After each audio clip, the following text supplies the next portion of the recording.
Hello friends, good afternoon. भूगोल का class को आज हम लोग कंटिन्यू करते हैं।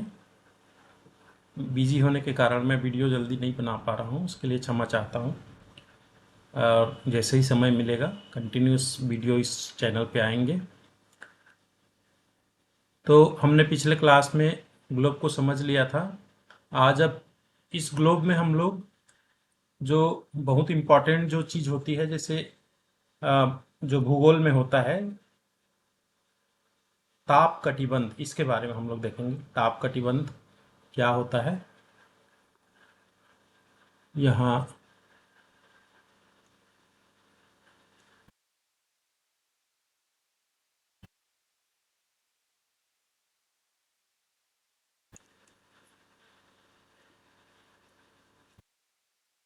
ताप कटिबंध, क्या क्या ताप कटिबंध होते हैं। तो यहाँ पे हम जो अक्षांश रेखाएं हैं उसमें हम लोग मुख्य रूप से तीन रेखा पढ़ा था। यहाँ पे हमने एक देखा था कर्क रेखा, ये होता है कर्क रेखा। और ये जो इक्वेटर है ये होता है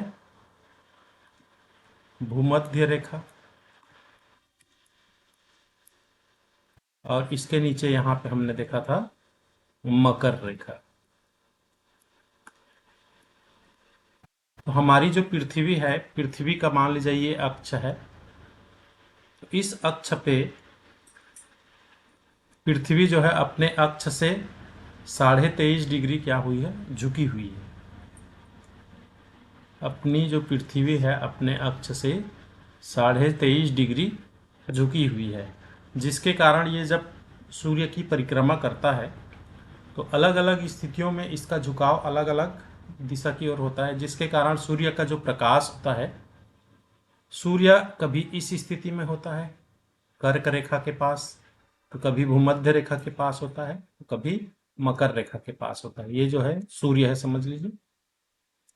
अब ये जो सूर्य है यहाँ से दोलन करते रहता है, मतलब सूर्य यहाँ रहेगा, यहाँ से चलते चलते यहाँ आएगा, यहाँ से चलते चलते यहाँ आएगा, फिर ये वापस इसी दिशा में जाता है। तो ये सूर्य जो है इसका जो लंबवत प्रकाश है, कभी कर्क रेखा पे लंबवत पड़ता है, कभी भूमध्य रेखा पे पड़ता है, कभी मकर रेखा पे पड़ता है। इस तरीके से सूर्य का जो किरण है कि कर्क रेखा तक अधिकतम सूर्य का प्रकाश लंबवत पड़ता है, कर्क रेखा के उत्तर साइड में, यानी उत्तरी जो ध्रुव है उधर साइड में। और इसी प्रकार मकर रेखा के दक्षिण साइड में सूर्य का जो प्रकाश है वो लंबवत कभी भी नहीं पड़ता। तो सूर्य का प्रकाश कहाँ तक लंबवत पड़ता है, इसको अगर हम देखें तो सूर्य का प्रकाश जो है कर्क रेखा से लेके मकर रेखा तक ही लंबवत पड़ती है।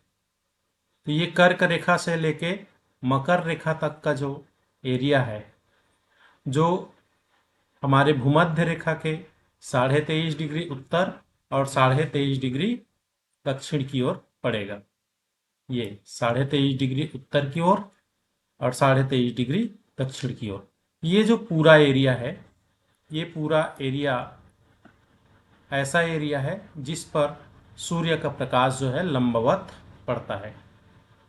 कर्क रेखा, भूमध्य रेखा और मकर रेखा, यानी इतना जो क्षेत्र है इतना में सूर्य का प्रकाश जो है लंबवत पड़ता है। तो सूर्य का प्रकाश लंबवत पड़ने के कारण यह जो क्षेत्र होता है यह बहुत अधिक गर्म रहता है। तो इसको हम लोग ताप कटिबंध की भाषा में अगर बात करें तो इसको हम लोग उष्ण कटिबंधीय क्षेत्र या उष्ण कटिबंध के नाम से जानते हैं। उष्ण कटिबंध,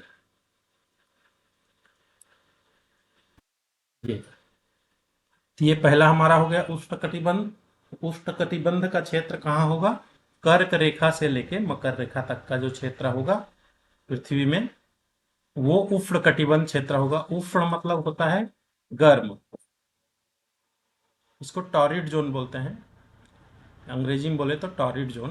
तो ये टॉरिड जोन जो है या उष्ण कटिबंध जो है ये कर्क रेखा से मकर रेखा का बीच का क्षेत्र है। और इस पे चूंकि सूर्य का प्रकाश लंबवत पड़ता है इसलिए ये क्षेत्र काफ़ी गर्म होता है। ये पहला जो कटिबंध है वो उष्ण कटिबंध है। इसके बाद हम लोग देखते हैं, यहाँ हमने देखा था कि जो हमारी पृथ्वी है, उस पृथ्वी पे हमने क्या देखा था, हमने 3 अक्षांश रेखाओं के अतिरिक्त और कुछ अक्षांश रेखाएं भी यहाँ पे देखी थी।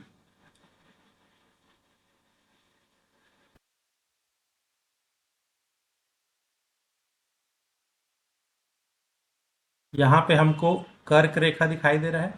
कर्क रेखा 23.5 डिग्री पे होता है। और इससे उत्तर की ओर अगर हम चलें तो यहाँ चलते चले चलते हमें यहाँ पे एक आर्कटिक वृत्त जो कि 66.5 डिग्री पर हमको दिखाई देता है। ये आर्कटिक वृत्त है। तो ये वाला जो क्षेत्र है, यहाँ से यहाँ तक का जो क्षेत्र है, ये पूरा जो क्षेत्र है, ये पूरा क्षेत्र जो है, ये क्या है, आर्कटिक वृत्त। ये आर्कटिक वृत्त है। ये वाला जो वृत्त आपको दिखाई दे रहा है, ये वाला, ये क्या है, आर्कटिक सर्कल या आर्कटिक वृत्त है। ये हम पहले पढ़ चुके हैं। तो इस आर्कटिक वृत्त और ये जो कर्क रेखा है, ये 23.5 डिग्री जो है नॉर्थ है, तो ये कर्क रेखा है। अब ये जो कर्क रेखा और जो आर्कटिक वृत्त है, इसके मध्य का जो क्षेत्र है उत्तरी गोलार्ध में, तो इसको हम बोलते हैं शीतोष्ण कटिबंध। शीतोष्ण कटिबंध।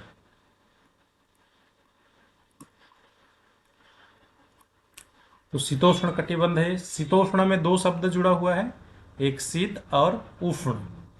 तो शीत यानी ठंडा और उष्ण यानी गर्म। तो ये ना तो ज़्यादा ठंडा होता है ना तो ज़्यादा गर्म होता है। यह जो क्षेत्र है बहुत ज़्यादा ठंडा भी नहीं होता और बहुत ज़्यादा गर्म नहीं होता। तो शीत और उष्ण दोनों का मिक्सिंग या दोनों का मिला जुला हिस्सा है, जहाँ पे जो उष्ण कटिबंध है उससे कम गर्मी पड़ती है, लेकिन जो ध्रुवीय क्षेत्र हैं उनसे अधिक गर्मी पड़ती है। ध्रुवीय क्षेत्र में क्या होता है, बहुत ज़्यादा ठंड होता है। तो इस तरीके से हमने देखा कि अपने ग्लोब में जो कर्क रेखा है और उसके उत्तर में जो आर्कटिक वृत्त है, ये उत्तरी गोलार्ध में शीतोष्ण कटिबंध है। इसी तरीके से अगर हम दक्षिणी गोलार्ध की ओर चलें, अगर हम दक्षिणी गोलार्ध की ओर चलें तो क्या होगा, दक्षिणी गोलार्ध में हम चलते हैं।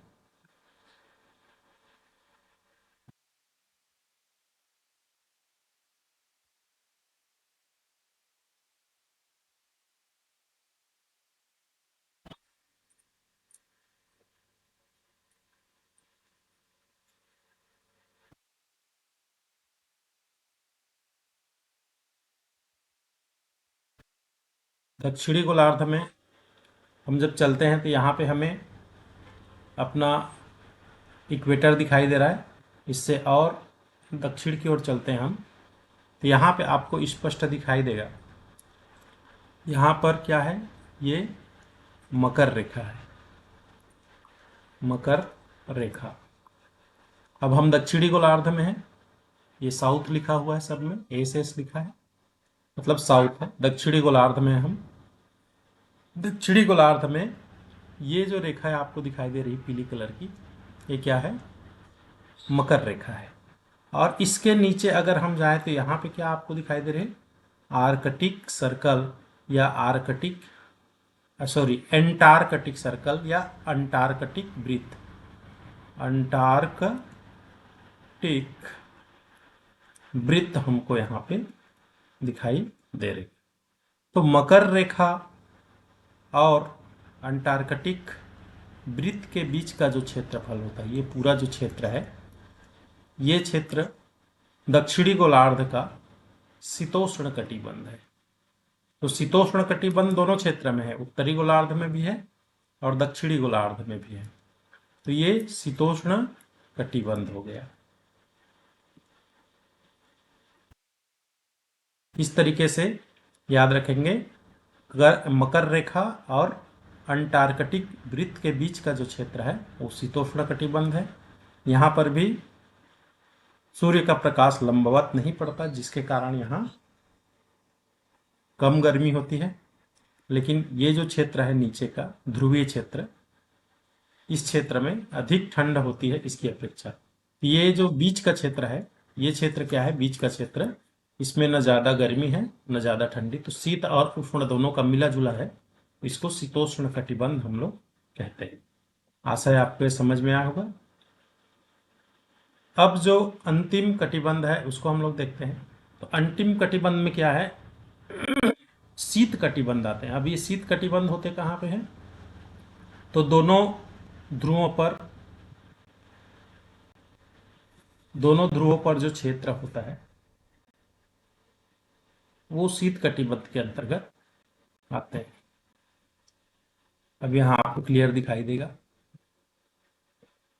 ये जो वृत्त है आपको दिखाई दे रहा है पीले कलर का मोटा सा वृत्त, ये क्या है, दक्षिणी, अभी हम दक्षिणी ध्रुव में है। यहाँ 90 डिग्री एस लिखा है, मतलब ये साउथ है, तो हम दक्षिणी ध्रुव में हैं। ये अंटार्कटिका महाद्वीप है, श्वेत महाद्वीप अंटार्कटिका बोलते हैं। और ये जो रेखा है ये है अंटार्कटिक वृत्त, यहाँ पे लिखा है अंटार्कटिक सर्कल, जो कि कितना होता है, 66.5 डिग्री होता है और साउथ में होता है। 66.5 डिग्री दक्षिणी अक्षांश रेखा होता है। इससे इस साइड में जो है हमने देखा ये शीतोष्ण कटिबंध होता है, ये वाला शीतोष्ण। अब इसके अंदर का जो क्षेत्र है पूरा, इस सर्कल के अंदर का जो हिस्सा है, इसको हम लोग बोलते हैं शीत कटिबंध। शीत कटिबंध, ये शीत कटिबंध बहुत ज़्यादा ठंडा होता है। यहाँ सूर्य का प्रकाश लगभग नहीं के बराबर पहुँचता है। यहाँ 6 महीने का दिन और 6 महीने का रात होता है ध्रुवीय क्षेत्रों में। यहाँ सूर्य का प्रकाश इतना कम पहुँचता है कि यहाँ पे बिल्कुल बहुत ज़्यादा ठंड रहता है, तो ये शीत कटिबंध क्षेत्र है। इसी तरीके से अगर हम उत्तरी ध्रुव में चलें, इसी तरीके से अगर उत्तरी ध्रुव में चले, हम उत्तर की ओर चल रहे हैं, ये हमारा भूमध्य रेखा, ये हमारा कर्क रेखा, और इसके ऊपर में 66.5 डिग्री पे हमको दिखाई देगा आर्कटिक वृत्त। ये हमारा आर्कटिक वृत्त है, यहाँ पे लिखा हुआ है आर्कटिक सर्कल, जो कि 66.5 डिग्री होता है ये भी, और लेकिन ये नॉर्थ में होता है। अब हम उत्तरी गोलार्ध में हैं, यहाँ पे 90 डिग्री नॉर्थ लिखा हुआ दिख रहा है, मतलब ये उत्तरी ध्रुव है। यहाँ पर भी ये जो आर्कटिक सर्कल है, इस सर्कल के इस साइड में शीतोष्ण कटिबंध था। अब ये जो अंदर का हिस्सा है, इसके अंदर का जो पूरा हिस्सा है, ये पूरा हिस्सा शीत कटिबंध में आएगा।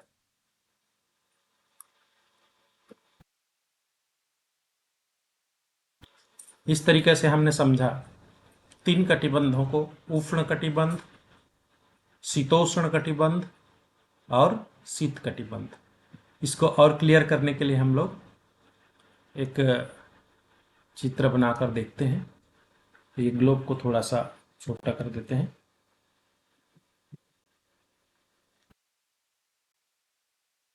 ठीक, अब देखिए, जैसे ये हमारी पृथ्वी है, इसके बीच में ये क्या है, 0 डिग्री भूमध्य रेखा है। अब इससे 23.5 डिग्री उत्तर की ओर, 23.5 डिग्री नॉर्थ में क्या है, तो यहाँ पर कर्क रेखा है। और इसी तरीके से इस भूमध्य रेखा के दक्षिण की ओर अगर हम 23.5 डिग्री चलें, तो यहाँ पर जो रेखा है 23.5 डिग्री साउथ, ये रेखा मकर रेखा है। तो कर्क रेखा और मकर रेखा के बीच का जो ये क्षेत्र है, ये पूरा क्षेत्र जिसमें भूमध्य रेखा भी शामिल है, इन तीनों रेखाओं के बीच, यानी यहाँ पे हम कर्क रेखा और यहाँ पे मकर रेखा बोले, तो इसका जो पूरा क्षेत्र है इसको हम लोग क्या कहते हैं? इसको हम लोग उष्ण कटिबंध के नाम से जानते हैं। उष्ण कटिबंध, ये बीच वाला एरिया। इसके बाद हम चलते हैं आगे, तो आगे हमको यहाँ पर एक और रेखा दिखाई देती है जो कि 66.5 डिग्री दक्षिण में भी ये होती है, 66.5 डिग्री नॉर्थ, जिसको हम लोग आर्कटिक वृत्त बोलते हैं। और नीचे वाली होती है 66.5 डिग्री साउथ, जिसको हम लोग अंटार्कटिक वृत्त कहते हैं। तो नीचे में आपका ये मकर रेखा है, मकर रेखा, और ये कर्क रेखा है। तो मकर रेखा और ये आपका जो अंटार्कटिक वृत्त है, इसके जो बीच का क्षेत्र है, इसके जो बीच का पूरा जो क्षेत्र है, इसको हम लोग शीतोष्ण कटिबंध के नाम से जानते हैं। इसको हम लोग शीतोष्ण कटिबंध कहेंगे। शीतोष्ण कटिबंध, ये वाला एरिया। उसी तरीके से यहाँ पर भी जो कर्क रेखा है और आर्कटिक वृत्त है, इसका जो क्षेत्र है इसको भी हम लोग शीतोष्ण कटिबंध के नाम से जानेंगे, ये एरिया। अब बच जाता है उत्तरी ध्रुव क्षेत्र का, यानी आर्कटिक वृत्त से आगे ध्रुव तक का एरिया, और यहाँ अंटार्कटिक वृत्त से दक्षिण में दक्षिणी ध्रुव तक का एरिया, जो बचा हुआ एरिया यहाँ पे आपको दिखाई दे रहा है। इसको हम लोग किस नाम से जानते हैं? तो इसको हम लोग जानते हैं, इसको हम लोग शीत कटिबंध के नाम से जानते हैं। ये जो क्रॉस क्रॉस मैंने किया है ऊपर और नीचे, इसको देखेंगे, ये हमारा एरिया जो है ये शीत कटिबंध में आता है, शीत कटिबंध। और उसी प्रकार ये ऊपर का जो एरिया है ये भी आता है शीत कटिबंध में।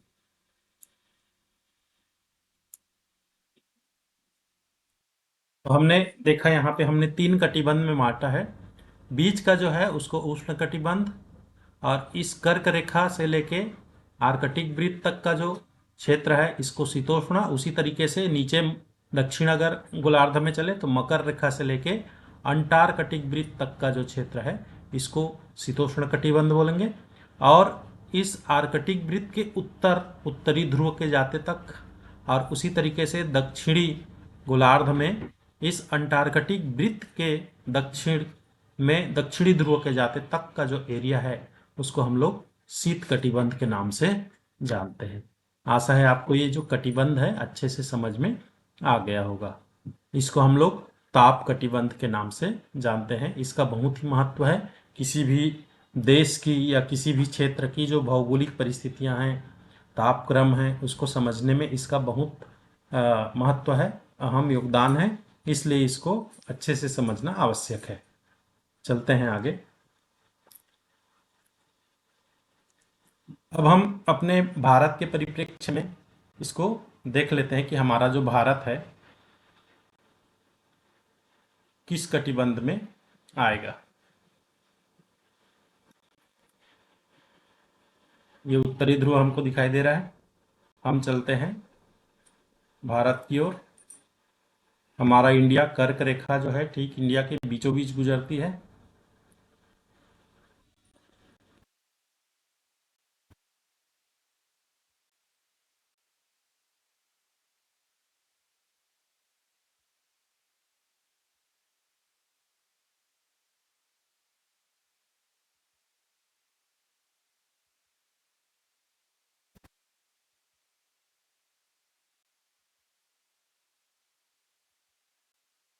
यह है हमारा भारत। अब भारत में दिखाई दे रहा है आपको कि जो कर्क रेखा है वो ठीक भारत के बीचों बीच गुजरती है। ये है कर्क रेखा, कर्क रेखा। तो कर्क रेखा भारत के ठीक बीचों बीच, लगभग बीचों बीच गुजरती है और ये हमारा भारत है, ये हमारा भारत है।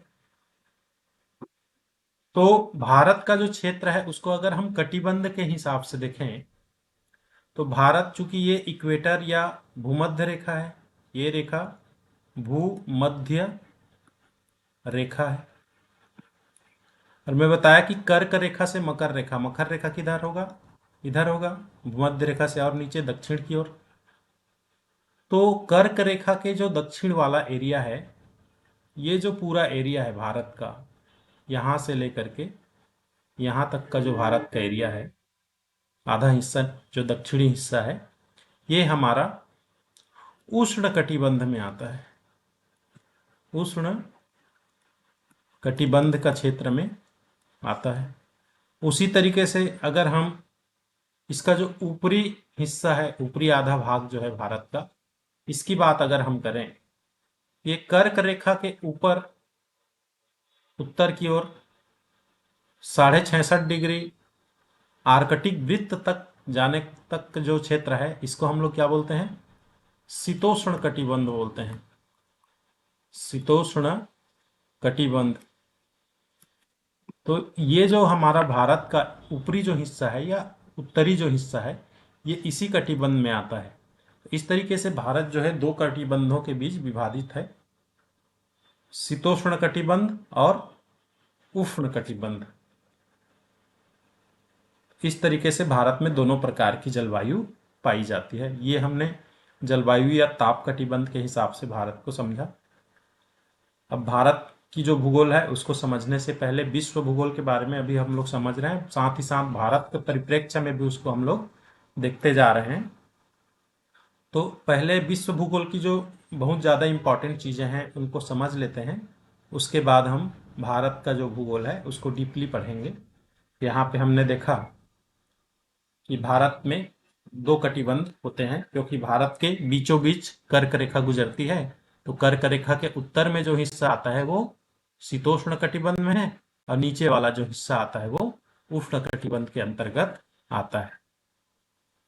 चलिए ठीक है, अब हम लोग महासागरों के बारे में देख लेते हैं और महाद्वीप के बारे में देख लेते हैं।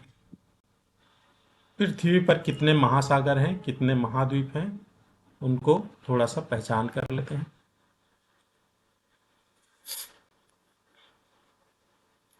अगर हम बात करें महासागर की, तो पृथ्वी में 5 महासागर हैं।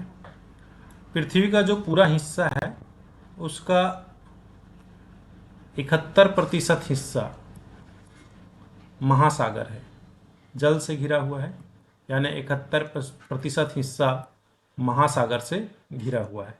इसका सिर्फ 29% हिस्सा स्थल है, यानी जमीन है।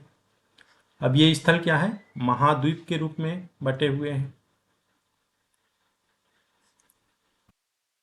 तो 71% हिस्से में महासागर है और 29% हिस्से में महाद्वीप हैं या स्थल है, और जो 71% है वो जल है।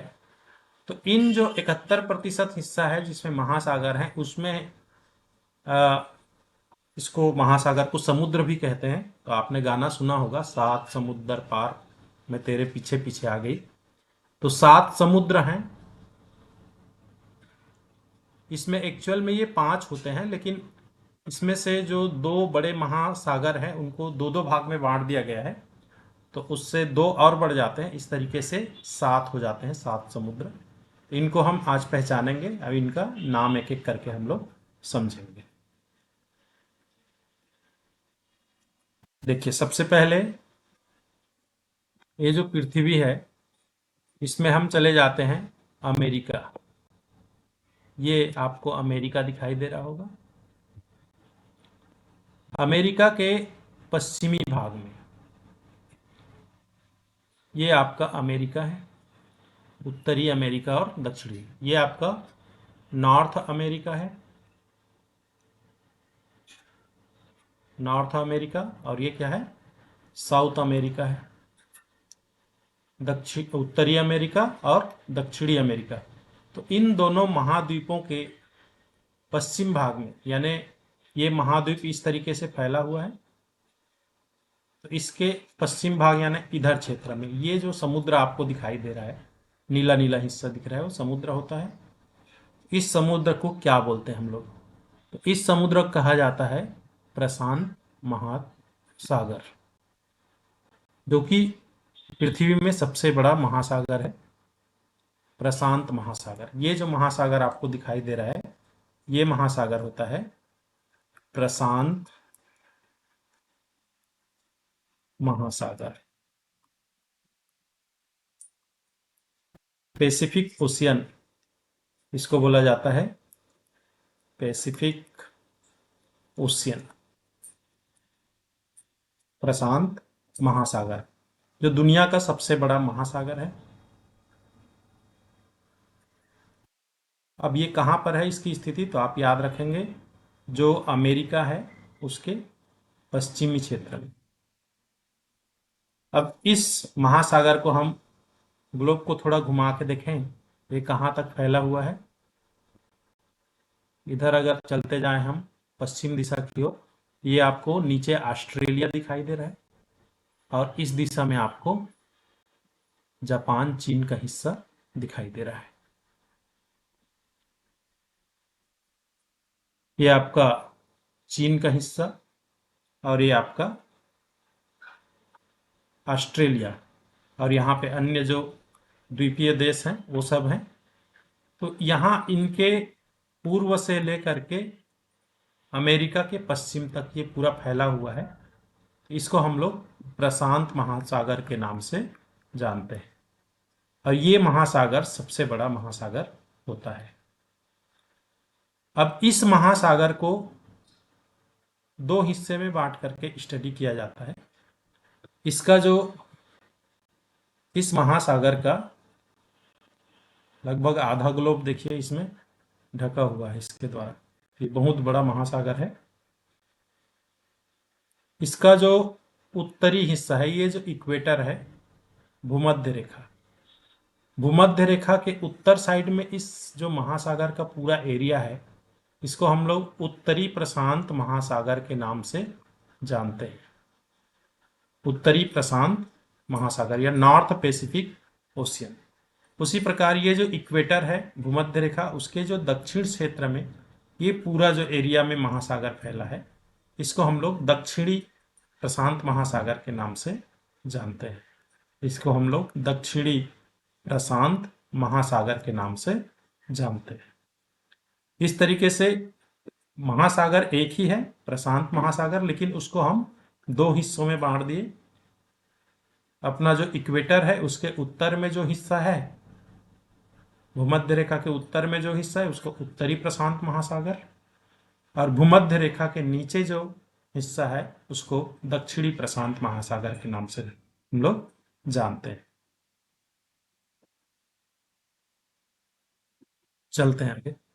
अगला अगला जो महासागर है वो आता है, यहां हमने देखा अमेरिका के पश्चिमी हिस्सा में जो महासागर है उसको हम प्रशांत महासागर बोलते हैं, ये अमेरिका है, और इस अमेरिका के पश्चिमी जो क्षेत्र है, ये वाला एरिया, ये प्रशांत महासागर है। अब ये जो अमेरिका है, इस अमेरिका के इस साइड में यानी ईस्ट साइड में, ये वेस्ट साइड है, ये ईस्ट यानी पूर्वी क्षेत्र में, ये पश्चिमी क्षेत्र था।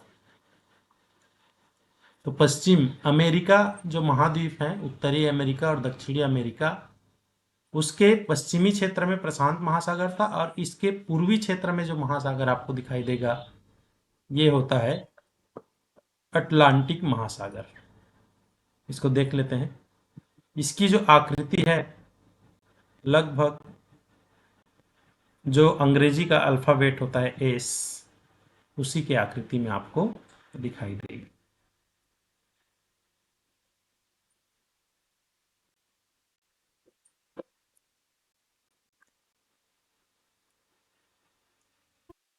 ये इस तरीके से यहाँ से ऐसे, और ये पूरा यहाँ से ऐसे। तो अगर इसको हम देखें तो ये एस जैसी आकृति बना रही है। ये जो महासागर है इसको हम लोग अटलांटिक महासागर के नाम से जानते हैं। अटलांटिक महासागर। ये जो अटलांटिक महासागर है इसको भी हम दो हिस्से में बांटते हैं। ये हमारा भूमध्य रेखा है, ये वाला 0 डिग्री इक्वेटर। इस भूमध्य रेखा के उत्तरी हिस्सा में जो यहाँ से यहाँ तक फैला महासागर है इसको हम उत्तरी अटलांटिक महासागर के नाम से जानते हैं। और उसी तरीके से नीचे में जो ये फैला हुआ हिस्सा है इसको हम लोग दक्षिणी अटलांटिक महासागर के नाम से जानते हैं। इस तरीके से 4 महासागर हो गए। प्रशांत महासागर के 2 हिस्से, उत्तरी प्रशांत महासागर और दक्षिणी प्रशांत महासागर। उसी तरीके से अटलांटिक महासागर के भी 2 हिस्से, उत्तर की ओर उत्तरी अटलांटिक महासागर और दक्षिण की ओर दक्षिणी अटलांटिक महासागर। ये हमने यहाँ पे देख लिया। अब इसके अतिरिक्त जो तीसरा सबसे बड़ा जो महासागर है, ये 2 महासागर, प्रशांत महासागर, अटलांटिक महासागर, और दोनों को 2-2 भाग में बांटे तो ऐसे गने तो 4 हो गए। और अगर हम उसको डिवाइड करके ना गने, एक एक गने, तो 2 बड़े महासागर यहाँ पे आपने देख लिया। अब इससे आगे ये आपका अफ्रीका महाद्वीप पड़ेगा। ये कौन सा महाद्वीप है? अफ्रीका महाद्वीप है। अफ्रीका महाद्वीप के कौन से हिस्से में था जो अटलांटिक महासागर था? इस अफ्रीका महाद्वीप के पश्चिम क्षेत्र में था, वेस्ट साइड में अटलांटिक महासागर था। और इस महाद्वीप के ईस्ट साइड में या पूर्व दिशा की ओर जो महासागर है, ये महासागर हिंद महासागर पड़ेगा। इसको देखते हैं यहाँ पे।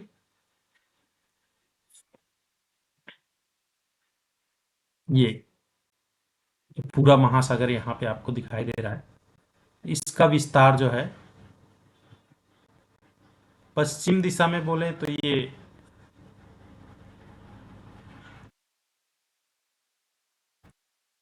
पश्चिम दिशा में ये पूरा जो अफ्रीकी महाद्वीप है उसको टच करता है।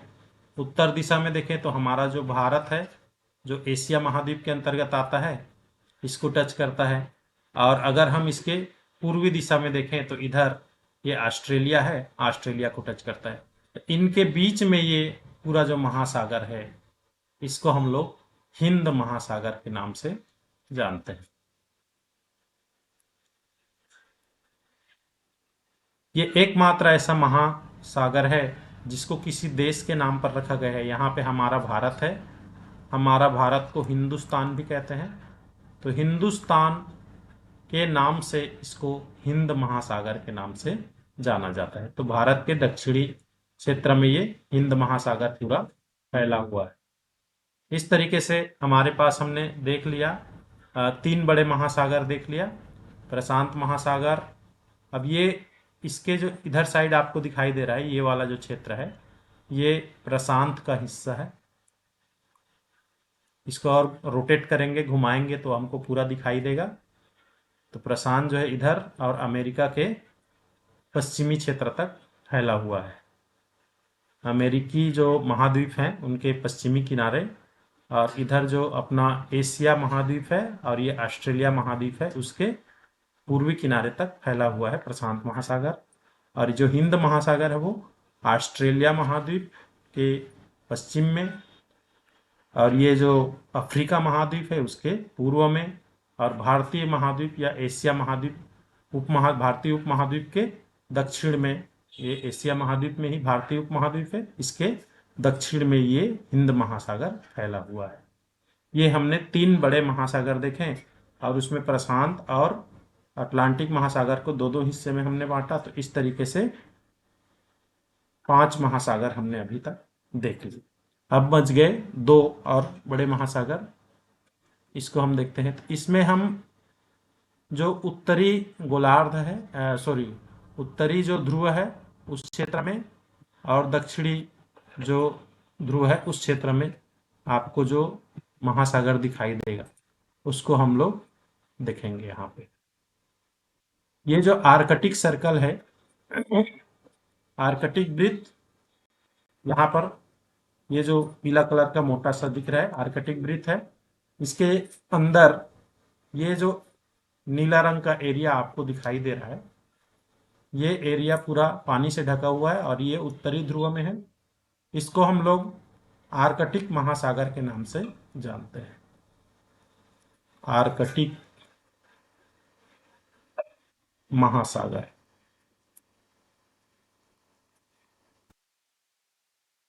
ये आर्कटिक महासागर है जो उत्तरी ध्रुव पर है। ये आर्कटिक सर्कल जो है इसी महाद्वीप के नाम पर आर्कटिक वृत्त या आर्कटिक सर्कल नाम रखा हुआ है। ये आर्कटिक महासागर आपको यहाँ पे दिखाई दे रहा है। ये चौथा हो गया। अब जो आखिरी और पांचवा जो बड़ा महासागर है वो दक्षिणी माने दक्षिणी ध्रुव पर आपको देखने को मिलेगा। तो चलते हैं हम लोग दक्षिणी ध्रुव की ओर।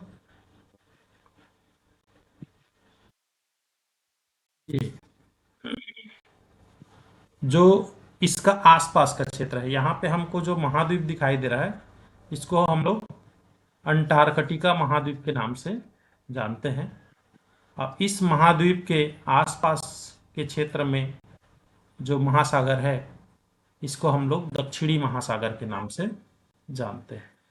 ये जैसे महाद्वीप है तो इसके आसपास का जो क्षेत्र है, यहाँ पर जो समुद्र है इसको हम लोग दक्षिणी महासागर के नाम से जानते हैं। दक्षिणी महासागर। ये जो सफेद भाग है ये तो महाद्वीप है, इसको छोड़ करके ये जो नीला नीला भाग आपको दिखाई दे रहा है, ये जो जल वाला भाग दिखाई दे रहा है, इसको हम लोग दक्षिणी महासागर के नाम से जानते हैं। इस तरीके से हमने 5 महासागर या 7 महासागर हमने यहाँ पे पढ़ लिया। अब इसको नाम यहाँ पे देखते हैं हम लोग कितने महासागर हमने यहाँ पढ़ा। यहाँ पे हमने पढ़ा है 7 महासागर।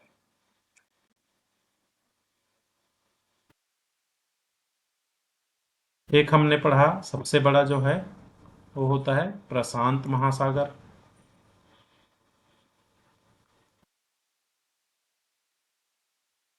और इसके 2 हिस्से हैं, उत्तरी प्रशांत महासागर और दक्षिणी प्रशांत महासागर। ये पहला महासागर है जो सबसे बड़ा है। दूसरा महासागर है हमने देखा, और ये पहला जो महासागर प्रशांत महासागर कहाँ है, ये उत्तरी और दक्षिणी अमेरिकी जो महाद्वीप है, अमेरिका महाद्वीप है, उनके पश्चिमी हिस्से में और ऑस्ट्रेलिया एशिया के पूर्वी हिस्से तक फैला हुआ देखा हमने इसको। दूसरा जो है वो अटलांटिक महासागर है। अटलांटिक महासागर ये कहाँ है? अटलांटिक महासागर ये अमेरिकी जो महाद्वीप है उसके पूर्व साइड में, वहां से फैला हुआ कहाँ तक? अफ्रीकी महाद्वीप के पश्चिमी तक फैला हुआ एस आकृति का महाद्वीप हमने देखा था, ये अटलांटिक महासागर। इसका उत्तरी हिस्सा को उत्तरी अटलांटिक महासागर और दक्षिणी हिस्सा को दक्षिणी अटलांटिक महासागर के नाम से जानते हैं।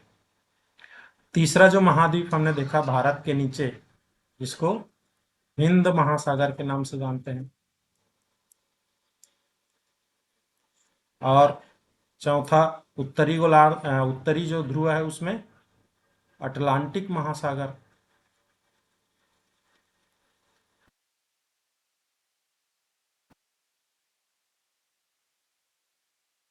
और पांचवा दक्षिणी ध्रुव पर हमने देखा दक्षिणी महासागर।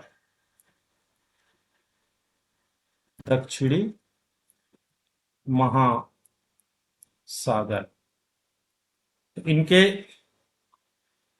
जो क्षेत्रफल है उसके क्रम में देखें तो ये पहला क्रम में है। सबसे पहला क्रम में प्रशांत महासागर, दूसरा सबसे बड़ा जो महासागर है वो अटलांटिक महासागर, तीसरा जो सबसे बड़ा महासागर है वो हिंद महासागर होगा, चौथा जो सबसे बड़ा महासागर है वो दक्षिणी महासागर होगा, और सबसे छोटा महासागर में अगर हम बात करें तो अटलांटिक महासागर आता है, इसको हम 5वें नंबर पे रखते हैं।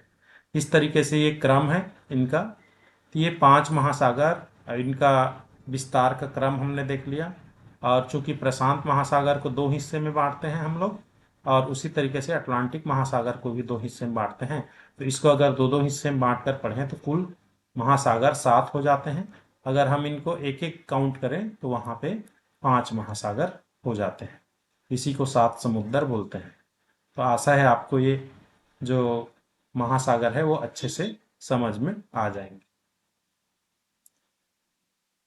अब हम आगे देखते हैं महाद्वीपों के बारे में। महाद्वीप क्या होते हैं? तो महाद्वीप वह बड़ा भूखंड होता है जो तो चारों तरफ से जल से घिरा हुआ होता है। इसमें जो महाद्वीप हैं वो 7 महाद्वीप हमको दिखाई देते हैं। पृथ्वी पर 7 महाद्वीप हमको दिखाई पड़ते हैं, जो कि सबसे बड़े भूखंड यहाँ पे हैं। यहाँ पे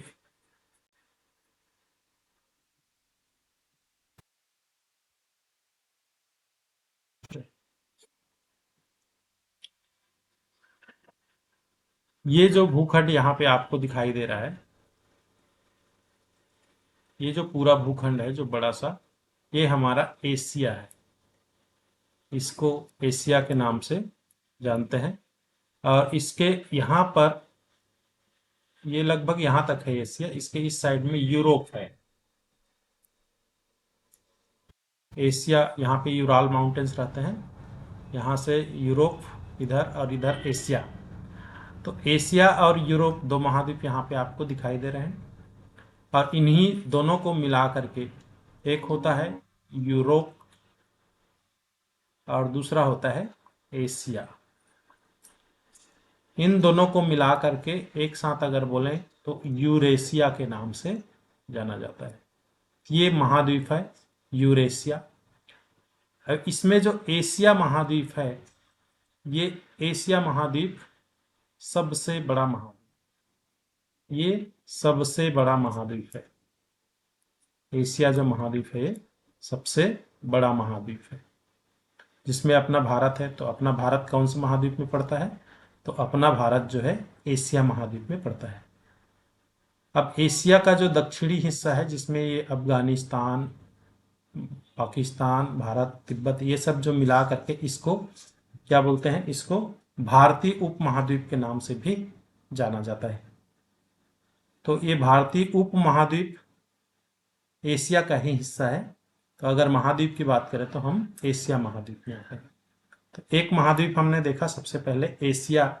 एशिया के बगल इधर है यूरोप। 2 महाद्वीप हमने यहाँ पे देख लिया। आगे चलते हैं और महाद्वीप देखते हैं। एशिया के बाद जो दूसरा सबसे बड़ा महाद्वीप होता है वो होता है अफ्रीका महाद्वीप।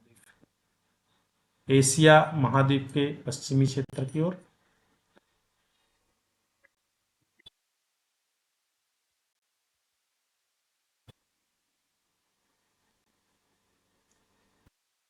ये जो आपको दिखाई दे रहा है भूखंड, ये है अफ्रीका महाद्वीप। अफ्रीका महाद्वीप ये दूसरा सबसे बड़ा महाद्वीप है एशिया के बाद। और इस अफ्रीका महाद्वीप के इस साइड में आपको यहाँ पे यूरोप दिखाई देगा और इस साइड में एशिया दिखाई देगा। ठीक है, 3 महाद्वीप हमने यहाँ पे देख लिया है। चलते हैं आगे महाद्वीप की ओर। पृथ्वी को और रोटेट करते हैं। अब यहाँ पे 2 महाद्वीप हमको दिखाई देते हैं, एक इक्वेटर के उत्तर की ओर और एक इक्वेटर के दक्षिण की ओर। यहाँ पे ये जो महाद्वीप है,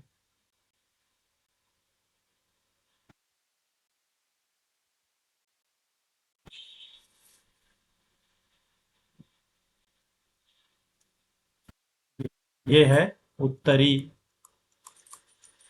अमेरिका। और इसके नीचे जो ये महाद्वीप दिख रही है, ये है दक्षिणी अमेरिका। इस तरीके से 5 महाद्वीप हमने देख लिए।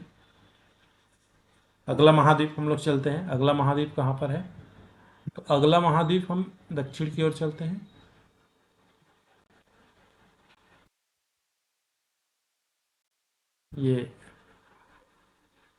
ये वाला महाद्वीप, इसको ऑस्ट्रेलिया महाद्वीप के नाम से जानते हैं। ये भारत के दक्षिण की ओर है। ये जो महाद्वीप है ये है ऑस्ट्रेलिया, यहाँ लिखा हुआ है ऑस्ट्रेलिया।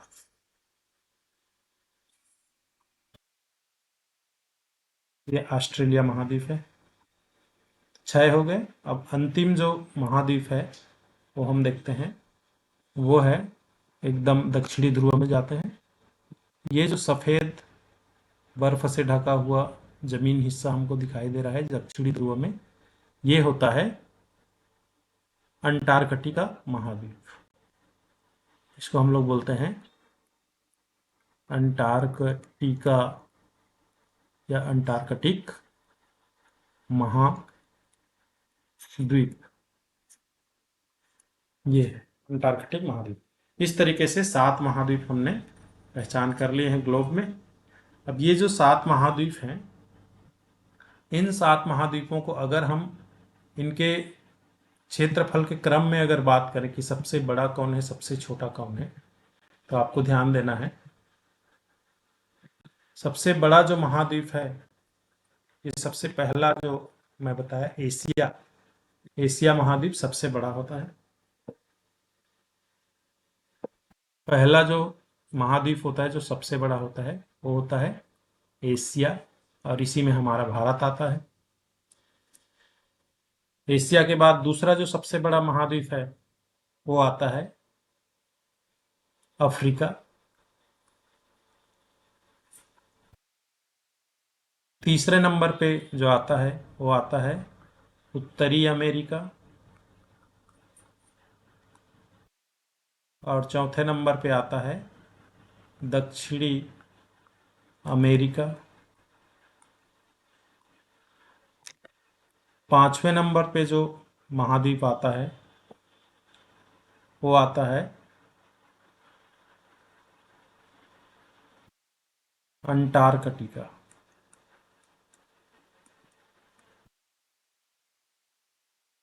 और 6वें नंबर पे जो आता है वो आता है यूरोप। और अंतिम और 7वें नंबर पे आता है वो होता है ऑस्ट्रेलिया। तो अगर सबसे बड़ा महाद्वीप अगर बोलें तो एशिया होगा, और सबसे छोटा महाद्वीप बोलें तो ऑस्ट्रेलिया होगा। और हमारा भारत कौन से महाद्वीप में आता है बोलें तो एशिया महाद्वीप में आता है। इस तरीके से 7 महाद्वीप और 7 महासागर या 5 महासागर ये हमने देखा, और ताप कटिबंधों को भी हमने समझा। और इसी के साथ ये वीडियो यहीं समाप्त कर रहे हैं, और आगे के वीडियो में इसको और कंटिन्यू हम लोग करेंगे। तब तक के लिए goodbye, thank you, have a nice day.